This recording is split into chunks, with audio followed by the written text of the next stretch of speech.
Hi friends, అందరూ బాగున్నారా? ఇవాళ ఒక వెరైటీ రెసిపీ వండుకుందామండి. ముందుగా ఒక మూకుడులో కొంచెం నూనె వేసుకుని ఒక స్పూను పచ్చిశనగపప్పు మినపప్పు వేయాలి. అవి కొంచెం వేగిన తర్వాత ఆవాలు వేసుకోవాలండి. ఆవాలు తర్వాత కొంచెం జీలకర్ర కూడా వేసుకోవాలన్నమాట. వీటన్నిటిని బాగా వేయించుకోవాలి. ఈ వేగిన తర్వాత ఒక పెద్ద సైజు ఉల్లిపాయ తరుక్కుని ఆ ఉల్లిపాయ తరుక్కు కూడా వేపుకోవాలండి. ఇలా మెత్తబడితే సరిపోతుంది, గోల్డెన్ బ్రౌన్ కలర్ రావక్కర్లేదు. మెత్తబడిన తర్వాత ఆ ఉల్లిపాయ ముక్కల్లో కొద్దిగా ఎండుమిరపకాయలు అలాగే కొంచెం కరివేపాకు వేసి వేయించుకోవాలండి. ఇవి బాగా వేగనిచ్చుకోవాలి.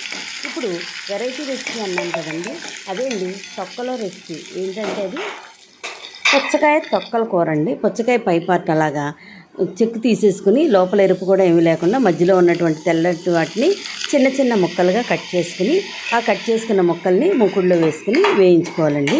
కొంచెం ఒక 7-8 నిమిషాలకి ఇవి బాగా మగ్గిపోతాయి అన్నమాట. ఇవి కొంచెం మగ్గిన తర్వాత కొద్దిగా పసుపు వేసుకోవాలి.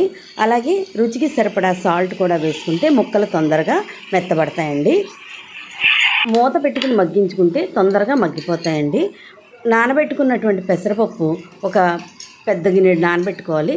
ఆ పెసరపప్పును ఈ ముక్కల్లో వేసి బాగా మెత్తపరచుకోవాలండి. ఈలోపు మనం ఒక 2 ఇంచుల అల్లం, 2 పచ్చిమిరపకాయలు, ఒక చెక్క కొబ్బరి చిప్ప ఈ 3 కలిపి పేస్ట్ చేసి పెట్టుకోవాలండి. ఈ విధంగా మెత్తని పేస్ట్ అవ్వాలన్నమాట. ఇప్పుడు ఈ కూర చూద్దామండి. దాదాపుగా మొత్తం అయిపోయింది. పప్పు కూడా ఉడికిపోయింది. 10-12 నిమిషాల్లోనే పెసరపప్పు కాబట్టి తొందరగానే మగ్గిపోతుందండి. ఈ మగ్గిపోయింది ఒకసారి కలుపుకోవాలన్నమాట. ఇలా బాగా కలుపుకున్న తర్వాత మనం ఇప్పుడు పేస్ట్ చేసి పెట్టుకున్నాం కదండి, ఈ పేస్ట్ని ఆ కూరలో వేసేసుకోవాలన్నమాట.